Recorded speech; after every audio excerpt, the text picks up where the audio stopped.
Olha, tem que estar sempre feliz mesmo, né? A minha esposa hoje comprou uma boneca que está feliz sempre, viu? Já rimos muito, porque ela não para de rir. Ela pegou a boneca lá na loja e não parava de rir. E aí a gente ria junto. E aí eu perguntei para o rapaz da loja, onde desliga isso aqui? E ele tentou procurar e falou assim, olha, só tirando a bateria, não para de rir. Eu falei, tem que pôr uma em cada cômodo da casa, porque aí vamos rindo, né? Entrou num cômodo, ela sentiu um movimento, começa a rir, a gente começa a rir junto. Está resolvido o problema. Bom, muitas vezes nós tivemos a oportunidade de ouvirmos os hinos lá na Ucrânia, em língua russa, e tentávamos cantar. Eu trouxe hoje apenas um videozinho para mostrar para vocês como é o karaokê de lá, porque afinal de contas, aqui se vocês cantaram também karaokê. Então eu ponho um trechinho de um hino conhecido. Vamos ver se vocês conseguem cantar, né?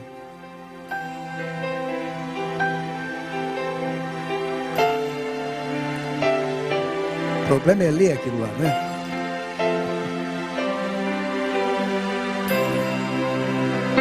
Só para ter uma ideia.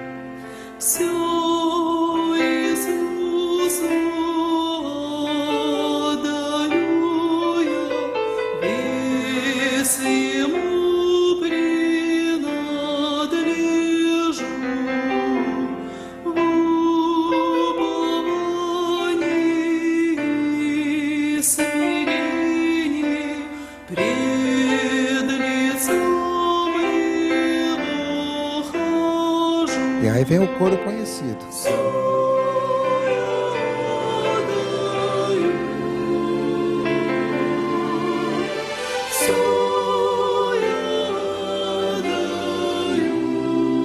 Senhor, тебе, ó esculpido, tudo a ti, meu Salvador, tudo eu entregarei. Я отдаю. Все Иисусу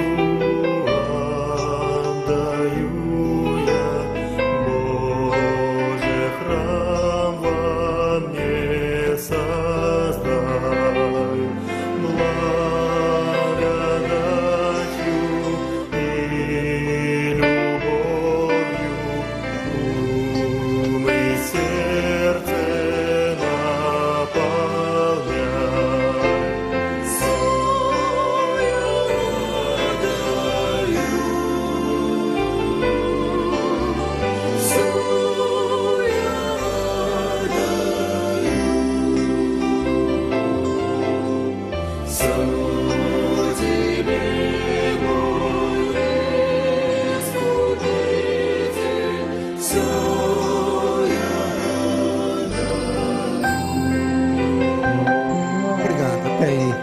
Deu para ter uma ideia de como é a língua russa, né? E a gente vai tentando aprender. Hoje a gente canta, pelo menos ler a gente já não é analfabeto. Então a gente consegue ler essas letrinhas. Eles têm lá algumas letras que a gente fala de forma dupla. Ya, Ye, Yo, Yu, e até tem o I, né? Quando junta o I. E muitas letras a gente está acostumado a ler de um jeito, mas se fala diferente. Muitas vezes a letra é O, mas se fala A. Ou a letra Y, lá é o U. Ou a letra B, para a gente, é o V. A letra H é o N, a letra P é o R. Então acaba, o cérebro tem que começar a acostumar com as novas letras, né?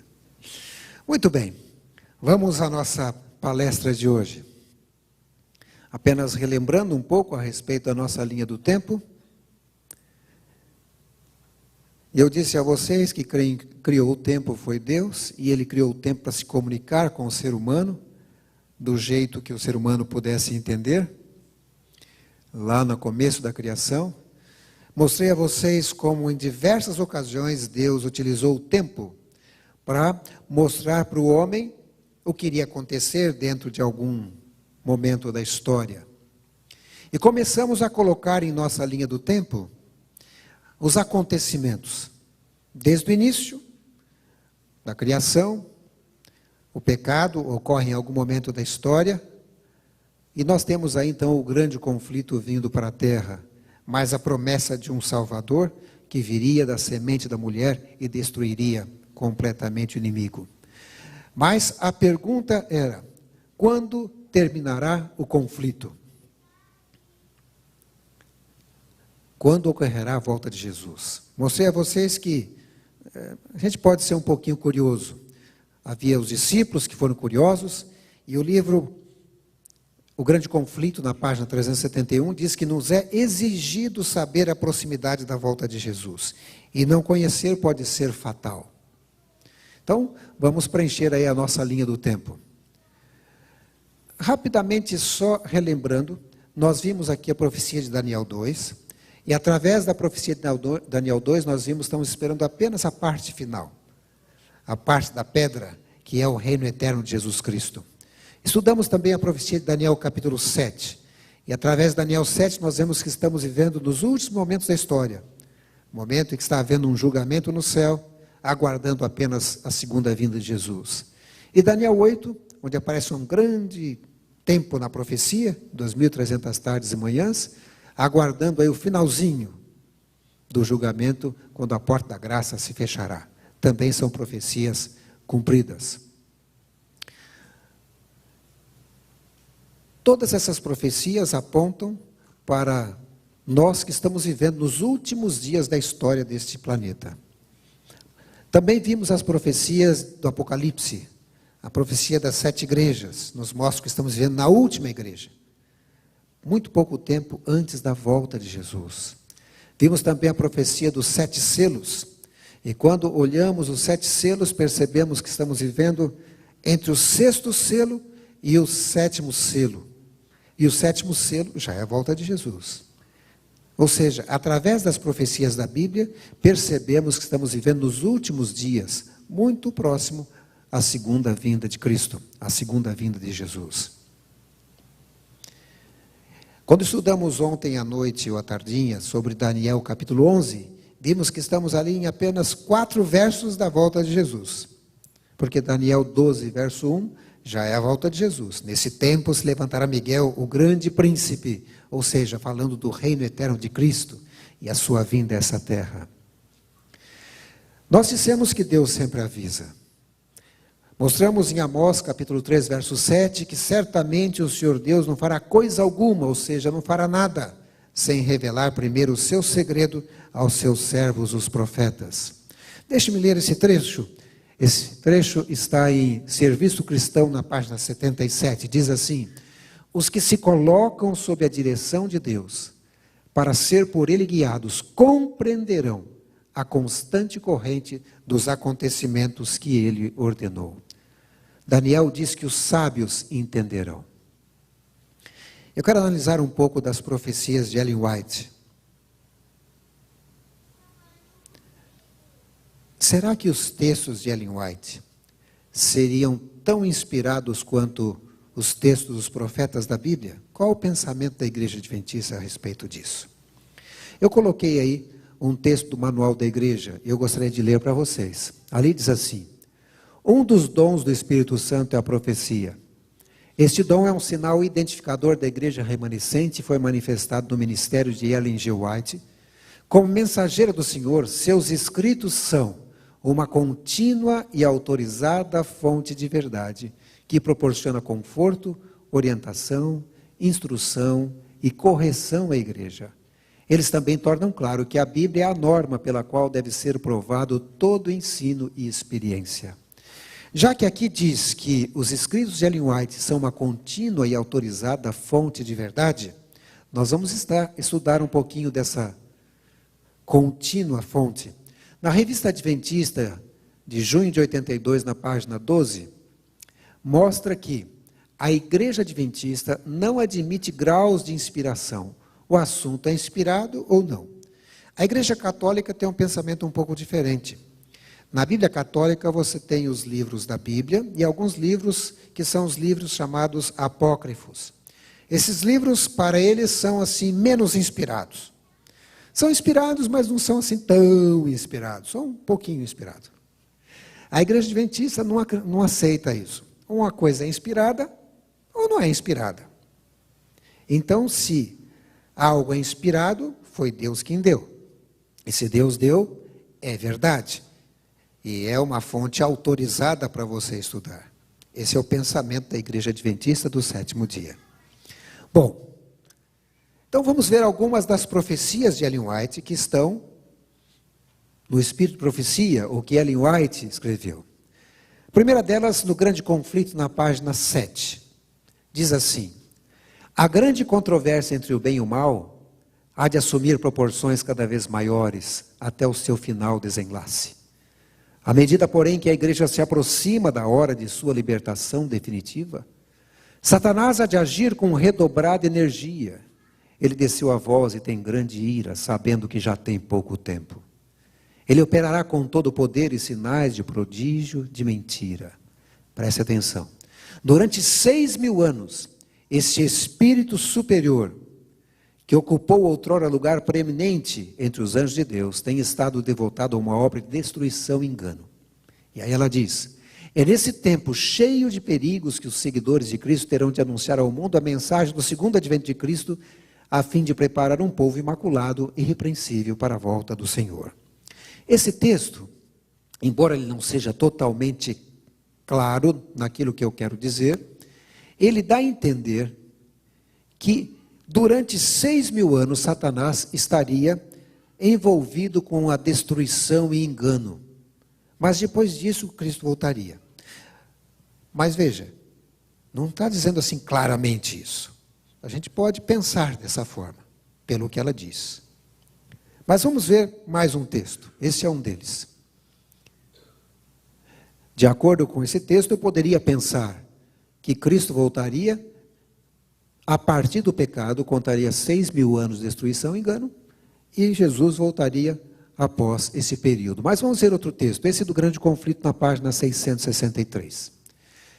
Chegará o estrondo até a extremidade da terra, porque o Senhor tem contenda com as nações, entrará em juízo com toda a carne. Os ímpios entregará a espada. 6.000 anos esteve em andamento o grande conflito. Ela está falando no passado.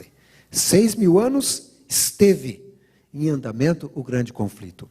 O Filho de Deus e seus mensageiros celestiais estavam em conflito com o poder do maligno, a fim de advertir, esclarecer e salvar os filhos dos homens. Agora, depois dos 6.000 anos, todos fizeram sua decisão. Os ímpios uniram-se completamente a Satanás em sua luta contra Deus. Chegado é o tempo para Deus reivindicar a autoridade de sua lei que fora desprezada. Agora a controvérsia não é somente com Satanás, mas também com os homens. O Senhor tem contenda com as nações. Os ímpios entregará a espada.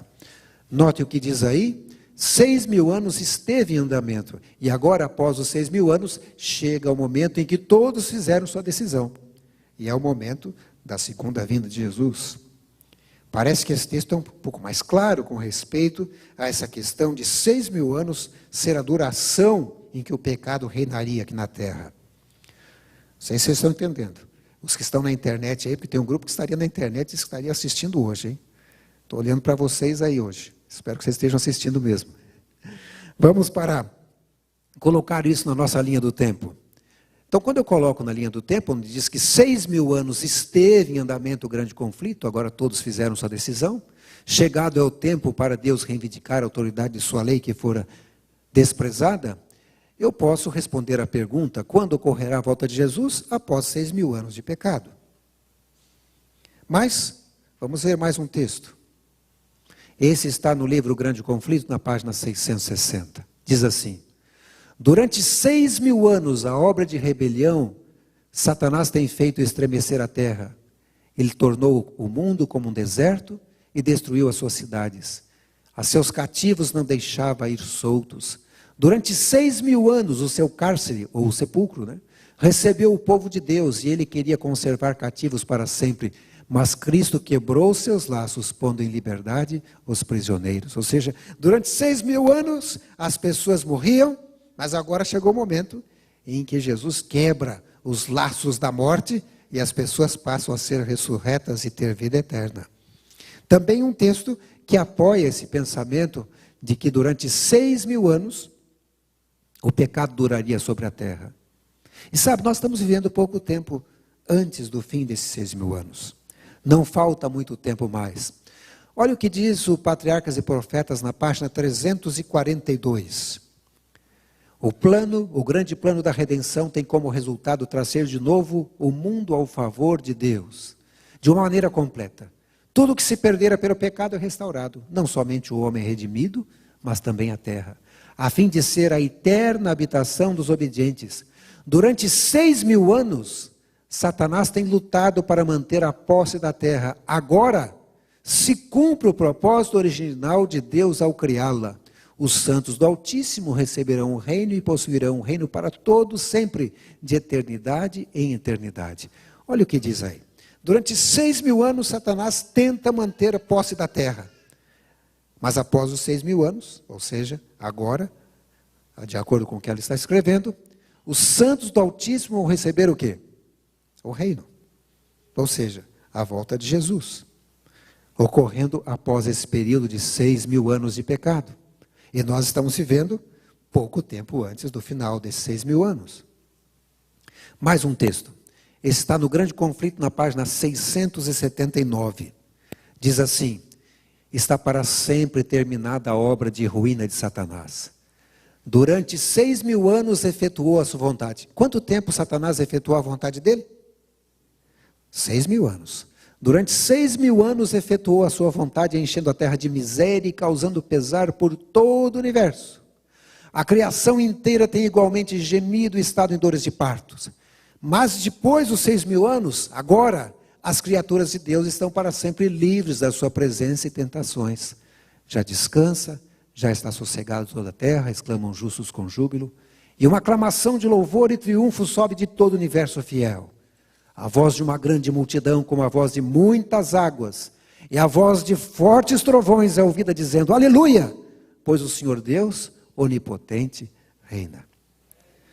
Notem, mais um texto que diz que após os 6.000 anos de pecado, os salvos possuirão a terra, estarão no céu. Mais um texto mostrando, e a gente pode presumir que estamos vivendo pouco tempo antes do final desses 6.000 anos. Pelas profecias que a gente vem estudando nesse final de semana. Esse texto foi escrito em 1888, o Grande Conflito. E ela fez uma revisão em 1913. Olha o que diz aí. O grande conflito entre Cristo e Satanás, que tem prosseguido durante quanto tempo? Quase 6.000 anos, logo deve terminar. Ou seja, em 1888, em 1913, ela falou assim: já estamos vivendo quase em 6.000 anos. No reloginho que a gente pôs ontem aqui, eu vou repetir ele hoje aí, estamos vivendo no finalzinho dele. No finalzinho dos 6.000 anos.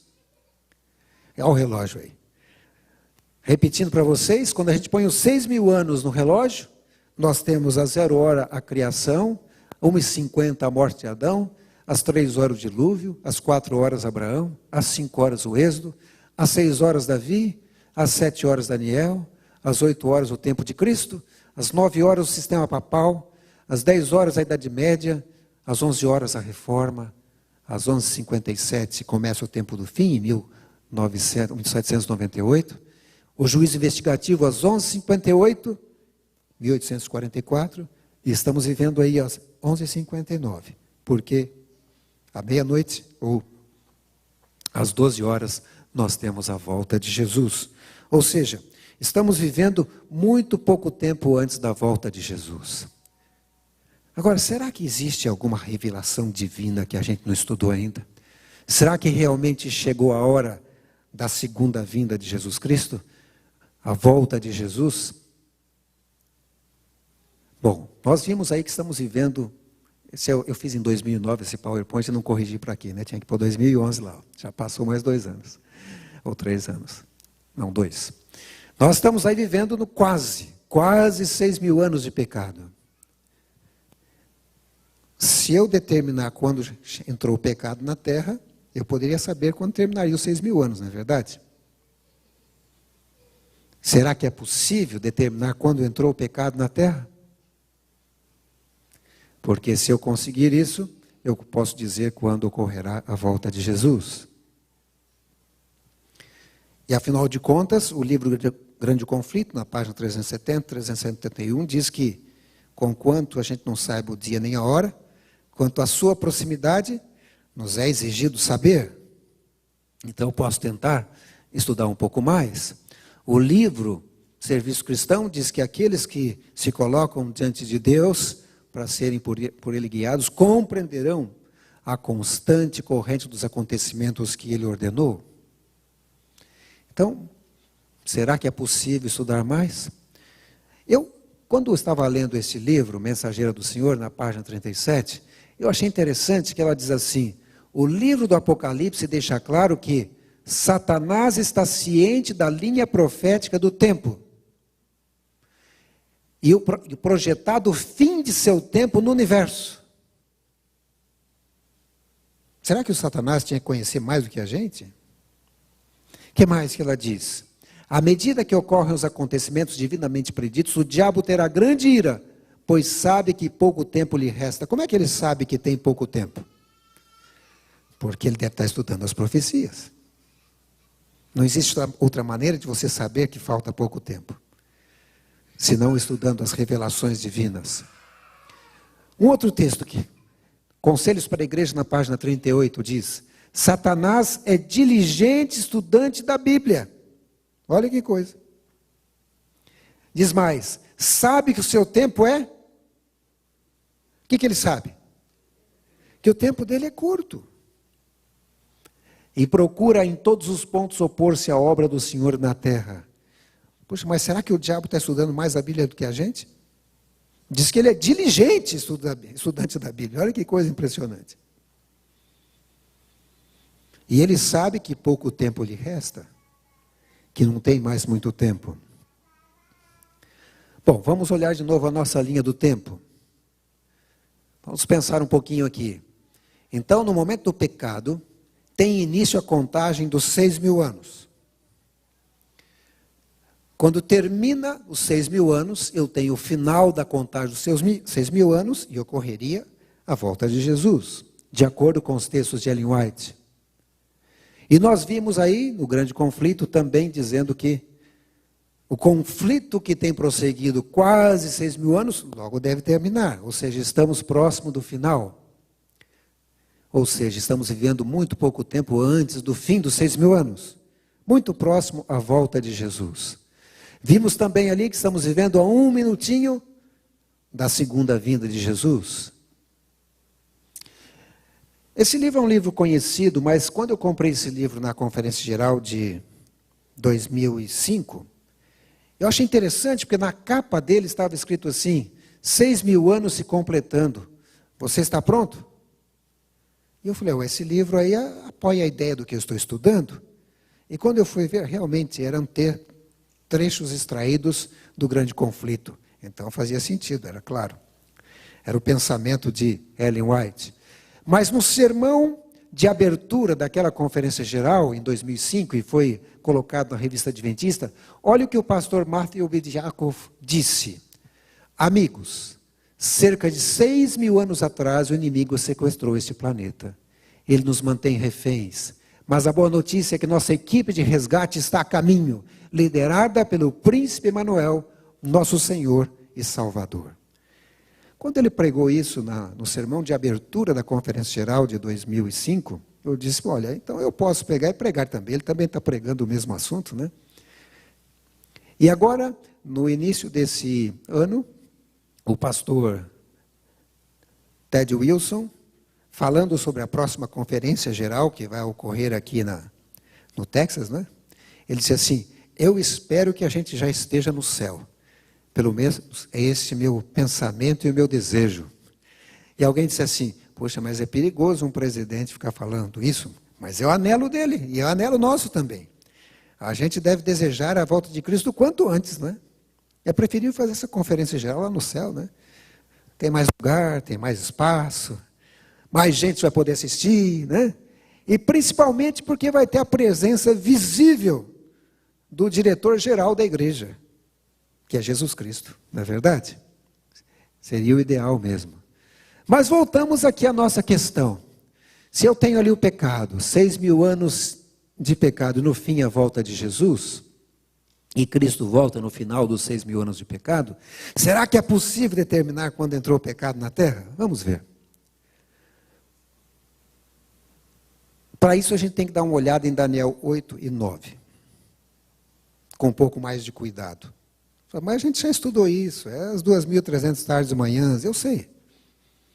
Mas vamos dar uma olhada com cuidado. Não vou passar todos os pontos, mas o ponto que me interessa. O texto é conhecido, mas vou ler de novo. Daniel 8, 12 a 14. Ele me disse, até 2.300 tardes e manhãs, e o santuário será purificado. Uma profecia conhecida. E Daniel recebe uma instrução a respeito dessa visão. O anjo diz, saí para fazer-te entender o sentido dessa visão. Considera, pois, a coisa e entende a visão. E Daniel entendeu a visão, ou pelo menos começou a receber. Essa visão era verdadeira, se referia a dias muito distantes. Entende, filho do homem, essa visão se refere ao tempo do fim. E o tempo do fim é o tempo que a gente está vivendo agora. Dentro dessa visão aparece um tempo específico. 2.300 tardes e manhãs. Mas a primeira parte dessas 2.300 tardes e manhãs é composta de 70 semanas. Daniel 9, 24. Vamos ler lá. 70 semanas estão determinadas sobre o teu povo e sobre a tua santa cidade, para fazer cessar a transgressão, para dar fim aos pecados, para expiar a iniquidade, para ungir o santo dos santos. 70 semanas proféticas são 490 anos. Esses 490 anos, porque um dia profético é um dia literal, nós temos aí esses 490 anos dedicados ao povo judeu. Essas 70 semanas são 70 semanas para os judeus. Eles tinham esse período para fazerem o trabalho, a missão que Deus havia dado a eles. 70 semanas equivalem a 490 anos. Se eu coloco a minha linha do tempo aqui, e o anjo disse quando começaria essa linha do tempo, esse período tinha uma data para começar, mas o anjo fala a data está aí, Daniel 9, 25. Sabe e entende, desde a saída da ordem para restaurar e para edificar Jerusalém, até o ungido, Jesus, ao príncipe, Jesus, 7 semanas e 62 semanas, as praças e as circunvalações se reedificarão, mas em tempos angustiosos. De acordo com Esdras capítulo 6, 14 a 7, ou 14 e 7, nós vemos que o decreto da reconstrução de Jerusalém ocorreu no ano 457. Quando eu coloco aqui o início do ano 457, sabe e entende, desde a saída da ordem para restaurar e para edificar Jerusalém em 457 a.C., você deve começar a contar as 490 anos, as 70 semanas. Essas primeiras 70 semanas começariam em 457 e terminariam no ano 34. Claro, os 2.300 anos vai lá para 1844, mas essa primeira parte seria ali. Ali está dizendo também que havia uma divisão. Aqui diz que até o príncipe ungido haveria 7 semanas. O primeiro período é 49 anos. Quando você coloca aqui, você entende melhor. Essas primeiras 7 semanas seriam um período para a reconstrução de Jerusalém. Ou seja, a reconstrução de Jerusalém levaria cerca de 49 anos.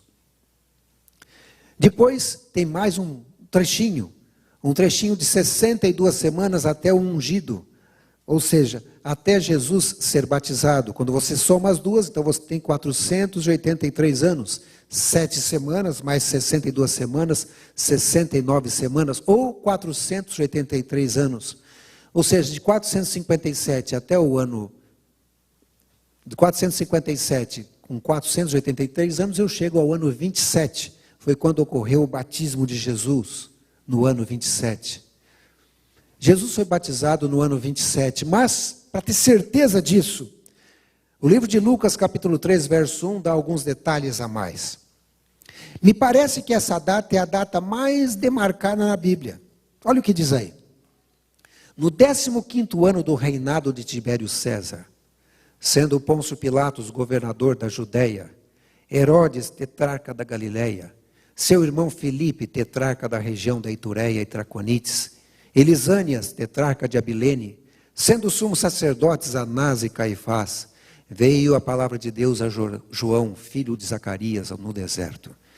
É como se eu quisesse marcar essa data de hoje e dissesse assim: no ano em que o Obama era presidente dos Estados Unidos, e o pastor Cláudio Vilera era pastor aqui da igreja de Dallas, e Jonathan estava lá na Ucrânia, mas nessa época ele esteve aqui também em Dallas, e também a Dilma Rousseff era presidente lá do Brasil. Ou seja, você coloca uma série de pessoas, aí quando você faz o cruzamento dessas datas, isso aí foi lá no ano 27. No nosso caso aqui, no ano de 2011. Né? Nesse caso aqui, praticamente marca a data do batismo de Jesus. São muitos dados para você cruzar para chegar a essa conclusão. Parece que Deus queria que a gente soubesse essa data. Ela era importante. A data do batismo de Jesus. Então, quando você olha em que ano Jesus foi batizado, foi batizado no ano 27, depois de Cristo. Porque foi nessa época que todos esses fatores se cruzam. Esse é o motivo de ter certeza da data do batismo de Jesus, por causa da Bíblia, os dados que ele coloca. Ainda continua dizendo ali, depois das 62 semanas será morto um ungido. Nesse texto não fala quando ele seria morto, mas diz que depois ele seria morto. Mas posteriormente, no outro texto, a gente vê até a data da morte também. Diz, na metade da última semana será tirado o ungido, ou seja, 3 anos e meio depois do batismo, porque aqui na metade da semana, ou do final. Então nós temos aí também a data no ano 31 da morte de Jesus Cristo. Veja o que diz aí, Daniel 9, 27. Fará firme aliança com muitos por 1 semana, e na metade da semana fará cessar o sacrifício. Lembra quando Jesus morreu na cruz do Calvário? O véu do templo rasgou de alto a baixo, mostrando que aquele sistema de sacrifício estava terminado. Com isso fecha esses 490 anos. E nós temos aqui algumas datas preditas por Daniel, que se cumpriram à risca. Nós temos aqui o início do ano 457, o final da reconstrução de Jerusalém, o batismo de Jesus, muito bem marcado através da Bíblia Sagrada, a morte de Jesus também, e finalmente o final da semana com o apedrejamento de Estevão. Então, em que ano Jesus foi batizado? Que ano foi batizado? No ano 27 depois de Cristo. Em que ano Jesus foi tentado? No ano 27. Porque o que aconteceu quando Jesus foi tentado? Vamos ver. Lucas 4, verso 1. Jesus, cheio do Espírito Santo, voltou do Jordão e foi guiado pelo mesmo Espírito no deserto, durante 40 dias sendo tentado pelo diabo. Ou seja, Jesus é batizado. Quando termina o batismo, o que ele faz? O Espírito Santo leva ele para o deserto. E aí no deserto ele é tentado pelo diabo.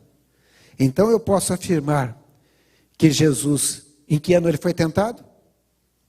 No ano 27. É o mesmo ano do batismo. Porque saiu do batismo e foi para o deserto para ser tentado pelo diabo. Ellen White diz o seguinte, falando sobre essas datas. Ela diz, na metade da semana fará cessar o sacrifício e a oferta de manjares. No ano 31 de nossa era, 3 anos e meio depois do seu batismo, nosso Senhor foi crucificado. Ou seja, ela também apoia o ano 27 como batismo e o ano 31 como o ano da morte de Jesus. Jesus foi batizado no ano 27 e Jesus foi tentado também no ano 27. Eu estou batendo nessa data, né? É para ficar na cabeça mesmo.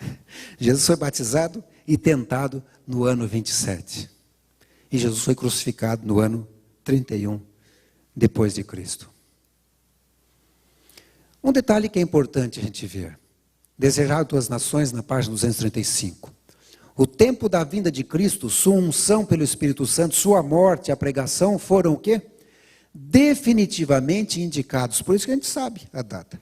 A Bíblia já havia predito e ela mostra para a gente. Ela diz: o povo judeu teve o privilégio de compreender essas profecias e reconhecer o seu cumprimento na missão de Jesus. Cristo insistia com seus discípulos quanto à importância do estudo profético. Os judeus interpretaram e aplicaram mal a palavra de Deus e não reconheceram o tempo de sua visitação.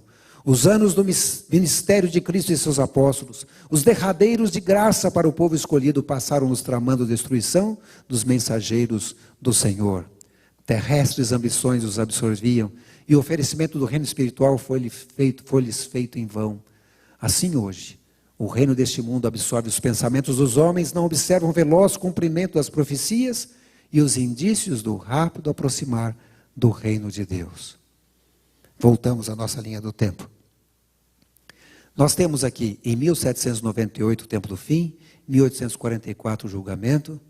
Temos aqui a porta da graça se fechando em algum momento, um pouco antes da volta de Jesus. Temos o início da contagem dos 6.000 anos ali quando ocorre o pecado. Temos a segunda vinda no final dos 6.000 anos. Mas o que essas datas do batismo e da tentação de Jesus têm a ver com a entrada do pecado no mundo? Vou ver um texto para vocês. Esse texto está no Deserto da Tentação, na página 95. Leiam lá. Sobre as margens do Jordão, a voz do céu, acompanhada pela manifestação da excelente glória, proclamou que Cristo é o Filho do Eterno.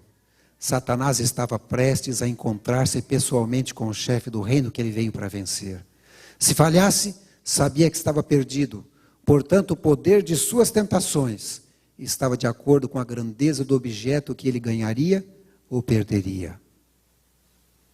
Por 4.000 anos, desde a declaração feita a Adão, que a semente da mulher feriria a cabeça da serpente, ele tinha estado planejando sua maneira de ataque.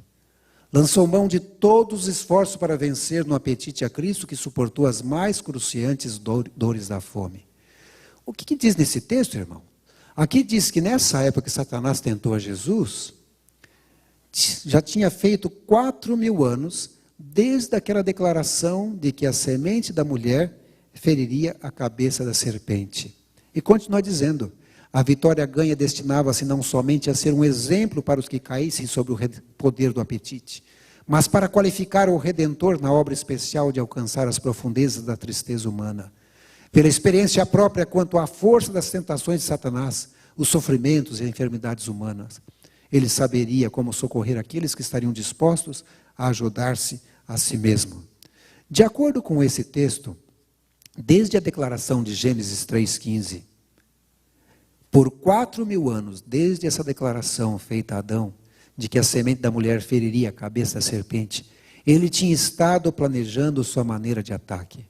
Ou seja, aqui na tentação de Jesus, no ano 27, depois de Cristo, nós temos 4.000 anos, desde a entrada do pecado.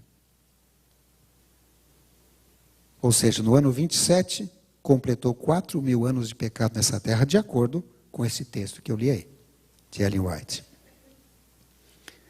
Se realmente no ano 27 completou 4.000 anos, é uma conta de matemática, né? Eu posso dizer que o pecado ocorreu no ano 3.973 a.C., posso dizer que desde 1798 estamos vivendo no tempo do fim, posso dizer a respeito do 1844, a qualquer momento pode iniciar o julgamento dos vivos, e posso dizer que Cristo voltará no ano 2027.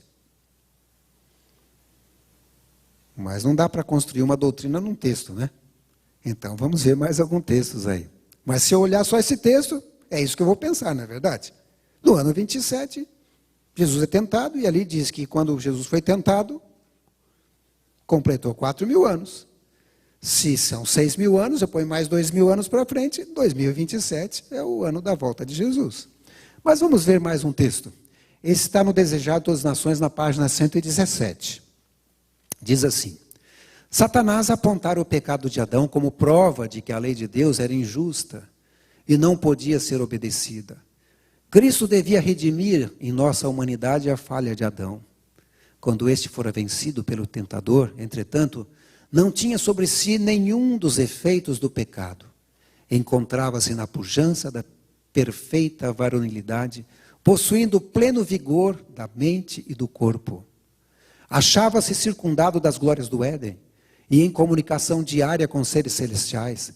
Não assim quando Jesus penetrou no deserto para medir-se com Satanás. Por 4.000 anos estivera a raça a decrescer em forças físicas, vigor mental e moral. E Cristo tomou sobre si as fraquezas da humanidade degenerada. Unicamente assim podia salvar o homem das profundezas de sua degradação. Ora, mas esse texto fala a mesma coisa. Também diz que, quando Jesus entrou no deserto, completou-se 4.000 anos de pecado. Se Cristo vai voltar depois de 6.000 anos de pecado, eu ponho 2.000 anos para frente e também apoio a ideia de Cristo voltando no ano 2027. Na verdade, irmãos, eu não pus todos os textos aí. Mas se você tiver interesse, você tem duas opções. Ou entrar na minha página www.chegoahora.org. Lá tem todos os textos que falam de 4.000 anos e todos os textos que falam de 6.000 anos. Mas você vai encontrar no deserto da tentação, falando de 4.000 anos após o pecado, ou na tentação de Jesus, na página 39, 57 e 95. Se você ler o Desejado das Nações, ele vai dizer que na tentação de Jesus completou 4.000 anos de pecado, na página 48, 49, 117, 652, 759. Se você ler o livro Mensagens Escolhidas, vai dizer que 4.000 anos se completou nas páginas 267, 270, 279, 280. Vai dizer que completou 4.000 anos na tentação de Jesus Cristo. Se você ler Cristo em seu santuário, na página 56 vai falar a mesma coisa. Que na tentação de Jesus, o mundo completou 4.000 anos de pecado. Se você ler o grande conflito, nas páginas 328, na página 546, vai dizer a mesma coisa. Que completou 4.000 anos de pecado na tentação de Jesus. Bom, se do pecado, ou até a segunda vinda de Jesus, vai levar 6.000 anos. E se a tentação de Jesus ocorreu no ano 27, a conta é muito simples. 4.000 anos até a tentação de Jesus, mais 2.000 anos até a sua volta. Mas eu sou muito curioso. E eu fiquei pensando assim, mas será que é isso mesmo? Será que Cristo não pode voltar antes? Será que essa data está certa? Aliás, tem um texto em que dá a entender que Cristo poderia voltar, ou que os 4.000 anos completaram no ano 31. Eu falei, mas será que Cristo não poderia antecipar a sua vinda? E aí eu continuei estudando, irmãos. E eu percebi que em São Mateus 24, verso 29, aquele sermão profético de Jesus, ele diz assim, logo em seguida a tribulação daqueles dias, o sol escurecerá. Essa tribulação daqueles dias seria aquele período de 1.260 dias ou 1.260 anos. Na verdade, o que Jesus está querendo dizer é o seguinte, olha, logo após aquele período, que o Apocalipse também fala a respeito, em que o povo de Deus vai para o deserto, sofre, né? Também em Apocalipse 12, 14, falando sobre um tempo, tempos e metade de um tempo, um período de perseguição do povo de Deus. Ele queria dizer, logo em seguida a tribulação daqueles dias, aquele período de perseguição de 1.260 anos, pela ponta pequena de Daniel 7, um período que vai de 538 até 1798, o sol escurecerá. É isso que Jesus queria dizer. Acontece que tem um problema aí. Se ele está falando que após 1798 o sol vai escurecer, o sol escureceu no dia 19 de maio de 1780. Então eu fiquei pensando, será que Jesus errou aí? Mas errou feio, né? 18 anos. Como profeta ele devia ter acertado em cima, na mosca. Tinha que ser depois de 1798. Mas o sol escureceu em 1780. Será que Jesus errou essa profecia? Será que eu achei uma profecia que Jesus errou? Ou um erro de Jesus? Olha o que Ellen White diz sobre esse assunto. Ela fala, na palestra do Salvador com seus discípulos no Monte das Oliveiras, depois de descrever o longo período de provação da igreja, os 1260 anos de perseguição papal, relativamente aos quais prometera ele ser abreviada a tribulação, mencionou Jesus certos acontecimentos que precederiam a sua vinda e fixou o tempo em que o primeiro desses deveria ser testemunhado. Naqueles dias, depois daquela aflição, o sol escurecerá e a lua não dará sua luz. Os 1260 dias ou anos terminaram em 1798. Mas olha o que ela diz. Um quarto de século, ou seja, cerca de 25 anos, a perseguição tinha cessado quase inteiramente. Em seguida a essa perseguição, segundo as palavras de Cristo, o sol deveria escurecer-se. A 19 de maio de 1780, cumpriu-se essa profecia. Por que será que Jesus antecipou o período de perseguição da igreja? Mateus 24, 22 diz, não tivessem aqueles dias sido abreviados, ninguém seria salvo. Mas por causa dos escolhidos, tais dias serão abreviados. Será que Cristo poderia também antecipar a sua vinda, quem sabe em 25 anos? Ou talvez em 18, como foi o caso do sol? Se ele antecipasse 25 anos, já passou a data. Se ele antecipar 18, também já passou a data. Mas olha o que ela diz. Está no Esperança Triunfante, na página 315. Essas lições são para o nosso benefício. Necessitamos firmar nossa fé em Deus, pois justamente diante de nós está um tempo de prova para toda pessoa. Cristo, no Monte das Oliveiras, anunciou os terríveis juízos que precederiam sua segunda vinda. Embora essas profecias tivessem um cumprimento parcial por ocasião da destruição de Jerusalém, que diz aqui, irmãos? Terão uma aplicação mais direta quando? Terão aplicação mais direta quando? Ou então, Cristo poderia antecipar a sua vinda em 25, 18 anos. Por que não? Não importa. Olha o que diz mais no escrito de Ellen White. Nas Escrituras se apresentam verdades que se relacionam especialmente com o nosso próprio tempo. As profecias das Escrituras apontam ao período justamente anterior à aparição do Filho do Homem. E aqui, suas advertências e ameaças se aplicam preeminentemente. Os períodos proféticos de Daniel, estendendo-se até mesmo à véspera da grande consumação, arrojam um dilúvio de luz sobre os eventos que então acontecerão. O livro do Apocalipse está também cheio de advertências e instruções para a última geração. O amado João, sob a inspiração do Espírito Santo, retrata as terríveis e estremecedoras cenas conectadas com o término da história da terra e apresenta os deveres e perigos do povo de Deus. Ninguém necessita permanecer na ignorância. Ninguém necessita estar sem preparação para a vinda do dia de Deus. E sabe, às vezes a gente pode pensar que o povo de Deus não vai saber de nada. Mas notem aqui o que diz em 1 Tessalonicenses, eu não pus acho que o texto ali, por isso que vou ler aqui. Capítulo 5. 1 Tessalonicenses capítulo 5 diz assim. Irmãos, relativamente aos tempos e às épocas, não há necessidade de que eu vos escreva, pois vós mesmos estáis inteirados com precisão de que o dia do Senhor vem como ladrão de noite. Vocês sabem quando vem um ladrão de noite? Não. Mas olha o que ela diz, ou ele diz no verso 4. Mas vós, irmãos, não estáis em trevas para que esse dia como um ladrão vos apanhe de surpresa. Ellen White diz também o seguinte, venha quando vier, o dia do Senhor virá de improviso para os ímpios. Mas aqui no verso 5 diz que os irmãos aqui da igreja de Dallas não estão em trevas para que esse dia vos apanhe como ladrão. Pense com clareza, será que tem como algum adventista ser pego de surpresa? Quando ele ouvir a respeito do decreto dominical, o que ele vai pensar na cabeça dele? Chegou a hora. Ainda que faltem 2 anos, ou 1 ano. Quando começarem a caírem as pragas, será que algum adventista não sabe que a volta de Jesus está às portas e as pragas cairão durante o período de 1 ano? Não tem como um adventista que estuda as profecias ser pego de surpresa, a não ser que ele não esteja preparado, não esteja se preocupando com isso.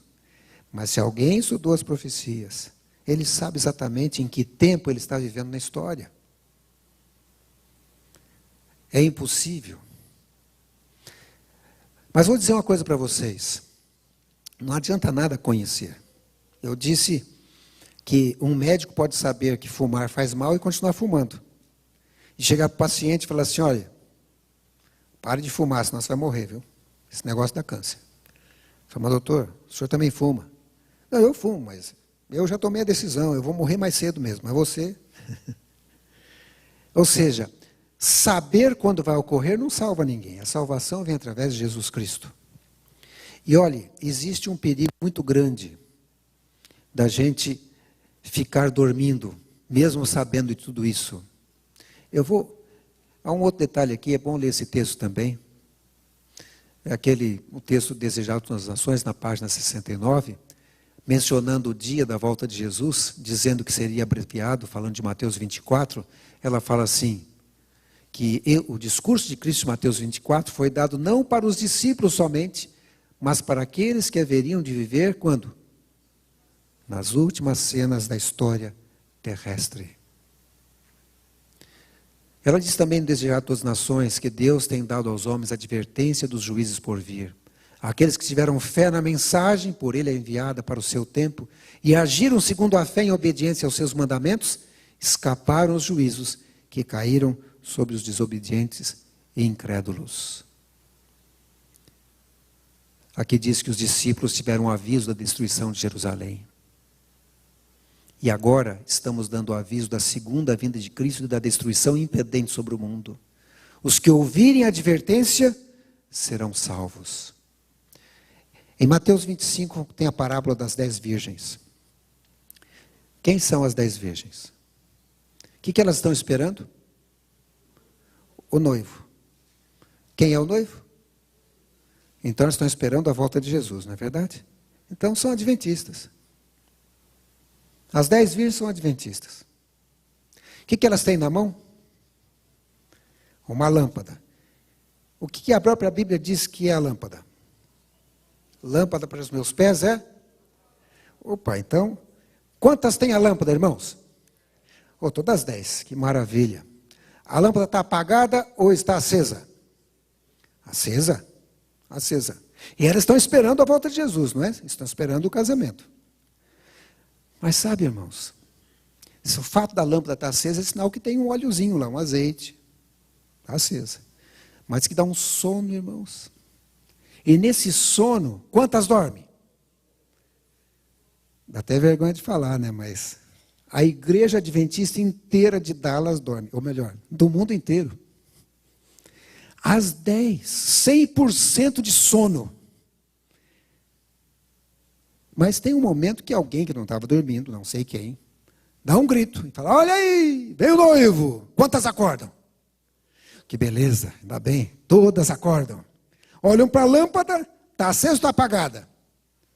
Quantas tem a lâmpada acesa, quantas tem apagada? Todas estão apagadas, mas que coisa terrível. Tem que acender, né? Tentam acender. Conseguem? No primeiro momento não conseguem. Mas tem um azeite extra. E aí começam a colocar o azeite na lâmpada. Mas parece que não são todas. Quantas tem o azeite extra? Só 5. Mas onde que essas virgens acharam esse azeite?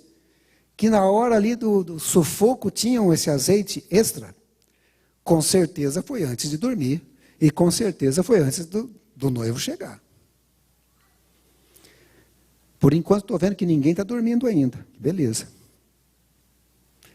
Então ainda existe a oportunidade de conseguir esse azeite. O que é esse azeite de acordo com a própria Bíblia? É o Espírito Santo. Esse é o momento da gente pedir pelo Espírito Santo. Eu não sei quantos oram pelo Espírito Santo, mas tem que orar. Porque vai fazer falta.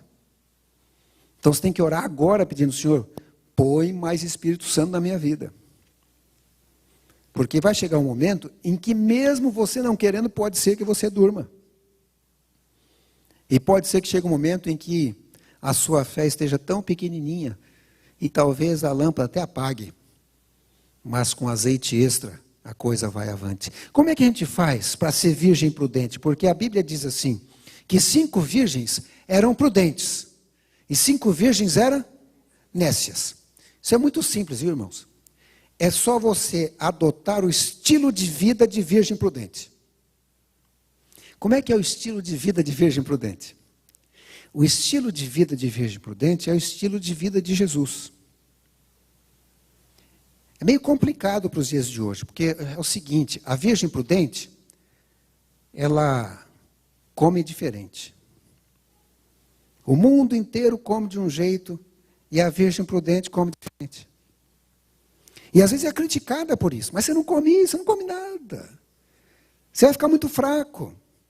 Repete a história de Daniel lá. O que é isso? Vocês vão comer só legumes. Vocês vão morrer, aí o rei vai me matar aqui. Ele falou, não, faz uma experiência de 10 dias aí. Vamos ver se a coisa vai. Resolveu ou não resolveu na época de Daniel? Será que pode resolver nos dias de hoje? Pode. A virgem prudente também veste diferente. E a pessoa fala assim, puxa, mas essa roupa aí, tem certeza que essa roupa você vai usar? Não está meio fora de moda, não? Não é melhor usar essa, né? Falei, mas eu sou virgem prudente, eu sou meio diferente mesmo. Né? A virgem prudente, o tempo dela é gasto diferente também. A pessoa fala assim, vamos lá num teatro, vamos lá num cinema, vamos lá na balada, vamos lá não sei aonde. Fala, olha, o meu estilo de vida não combina bem com esse estilo de vida, porque eu tenho que dedicar um tempo para ler a Bíblia, um tempo para ter comunhão com Deus. O meu estilo de vida, é o estilo de vida de Jesus Cristo.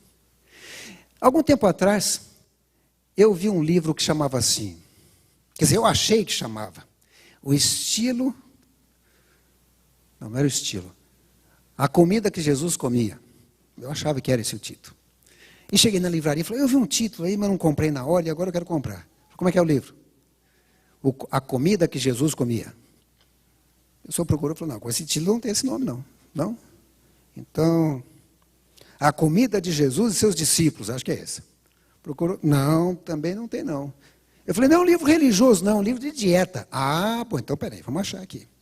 Fui lá no lugar da dieta e descobri um livro, A Dieta de Jesus e seus Discípulos. Falei, opa, é esse aí mesmo. E eu levei o livro.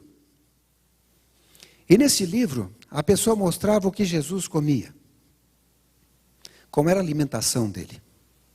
Não tinha nada a ver com Ellen White, nem era adventista autor. Mas podia ser, porque o que ele escreve ali, você pode copiar sem medo. E ele dizia assim, o ideal é se alimentar como Jesus se alimentava. Se você adotar o regime de Jesus e seus discípulos, você vai ter uma saúde tremenda. E ele mostra ali a alimentação de Jesus. Como ele se alimentava, como ele se exercitava, baseado no que a Bíblia diz. E ele fala uma coisa que me chamou a atenção. Ele falou, se possível, o ideal seria adotar o estilo de vida de Jesus, não só na comida. Eu falei, puxa, mas esse sujeito está certo mesmo. Impressionante que o livro é para emagrecer, viu? Até emagrece o estilo de vida de Jesus. Eu li o livro rapidinho, né? Achei muito interessante o livro. Mas a verdade é essa, a virgem prudente, ela adota o estilo de vida de Jesus, como um todo. Ele passa a beber o que Jesus bebia, a comer o que Jesus comia, e se ele tiver alguma dúvida, como ele tem comunhão com ele, ele fala, Senhor, isso aqui, eu devo ou não devo? Porque poder pode tudo, né? Vocês sabem. Deus não proíbe nada, pode tudo. Mas eu devo ou não devo? Uma virgem prudente faria isso? Uma virgem prudente agiria dessa maneira? Esse é o pensamento que a gente deve colocar. Sabe, a parte mais difícil Jesus já fez. A parte mais difícil foi morrer na cruz do Calvário. A parte mais fácil é a nossa. Aceitar a Jesus, o seu sacrifício, e falar, Senhor, eu queria adotar agora o estilo de vida que o Senhor vivia. Eu não consigo sozinho, por isso que eu preciso do Espírito Santo na minha vida. E através da ajuda do Espírito Santo as coisas vão ficando natural. Eu lembro, por exemplo, até contei na classe ali sábado, o meu tio fumava bebia e jogava todas as noites. O trabalho dele era jogar baralho. E durante o dia ele lia gibi, as revistas que tinha, isso que ele gostava de fazer. Até o dia que ele acordou de manhã assim, né, 11h30, meio-dia, que era a hora que ele acordava, e falou para minha mãe, tem um gibi aí, uma revista para me ler? Ela falou, não tem. Ele falou, eu já li tudo que tinha aqui. E minha mãe falou assim, eu tenho a Bíblia. Ele falou, não, eu não vou ler esse livro preto, não. O meu é vermelho, mas o dele era preto. Aí procurou alguma coisa, não achou. E aí ele falou assim, mas vem cá, o que tem nesse livro aí que você lê tanto? Eu falei, esse livro aqui tem coisa interessante. Tem romance, igual tem seus gibis aí. Tem também mistérios. Até tem umas profecias que é um negócio impressionante, está lá em Daniel. E tem também, eu não sei se você conseguiria decifrar. Daniel e Apocalipse são profecias que tem que decifrar. Ele falou, deixa eu dar uma olhada. Abre aí no Daniel. E ela abriu. E ele foi para o quarto. Daqui a pouco ele voltou. Vem cá, que é esse negócio aqui dessa estátua com metais diferentes? Ela falou, olha, eu não vou explicar nada porque eu estou entrando para a igreja, mas vai sábado lá na igreja. Anota num papel suas dúvidas e pergunta para o pastor. E ele fez isso. Foi anotando. Ia lendo Daniel, anotando do lado, ali num papel. Esqueceu de fumar. Naquele dia não fumou. Esqueceu da hora, não foi jogar. Ficou lá lendo de noite. No outro dia continuou lendo. No sábado estava na igreja. Cheio de perguntas para o pastor. Acabou sendo convidado para almoçar com os irmãos. Almoçou com os irmãos. Eu reconheço que na vida dele foi um milagre. E alguns podem até conhecê-lo. O nome era Afrânio, mas tornou pastor Afrânio Pereira de Oliveira. Hoje é pastor jubilado. Como é que Deus muda uma pessoa assim, que gosta de uma coisa e todo dia está fazendo aquilo e muda? É o Espírito Santo. Não tem outro jeito. Então, não tem dificuldade se você coloca nas mãos de Deus, nas mãos do Espírito Santo. Mas tem que mudar, porque se não mudar, a data, o relógio continua correndo. Vai passar rapidinho. Para aqueles que estarão esperando, vai ser um dia maravilhoso. É o dia que nós estamos esperando. Mas o sexto selo mostra que para aqueles que não estão esperando, vai ser um dia terrível. É melhor ser um dia maravilhoso, um dia de alegria. Ainda dá tempo. Nós estamos na época da preparação. É a época que a gente pode colocar o azeite dentro da lâmpada. Sabe, a Bíblia mesmo diz que vai chegar um momento em que esse livro vai ser tirado. Mas isso não tem problema, porque a Bíblia também diz que o Espírito Santo vai fazer você o quê? Mas eu não sei de alguém que pode lembrar alguma coisa que nunca viu. Aí já fica complicado, né? Para lembrar, você tem que ler. Pelo menos uma vez, senão não lembra, né? É a mesma coisa, você lembra tal coisa? Eu não vi. Quando foi? Você não viu? Não. É claro, não vai lembrar, não viu. Então, esse é o momento de ler. É o momento de colocar na mente. Aí o Espírito Santo vai poder fazer você lembrar. Coloque na sua mente, na sua vida, um novo estilo de vida. O estilo de vida de Jesus Cristo. Porque certamente a segunda vinda de Cristo está próxima. Nós estamos vivendo os últimos dias da história deste planeta. Eu sei que eu falei rapidamente e há muito mais coisa que eu poderia falar. Se puder, acesse lá o www.chegoahora.org. Lá tem o livro completo com detalhes disso aqui e mais alguns artigos. De vez em quando eu vou pondo alguma coisa lá. Isso vai ajudar vocês, quem sabe, a ver um pouco mais do estudo. Que o Senhor abençoe vocês. Que o Espírito Santo derrame sobre vocês sabedoria, conhecimento, e que no dia glorioso da sua vinda, o azeite esteja de tal forma abundante que a lâmpada continue acesa para ir com Cristo nos céus. Amém?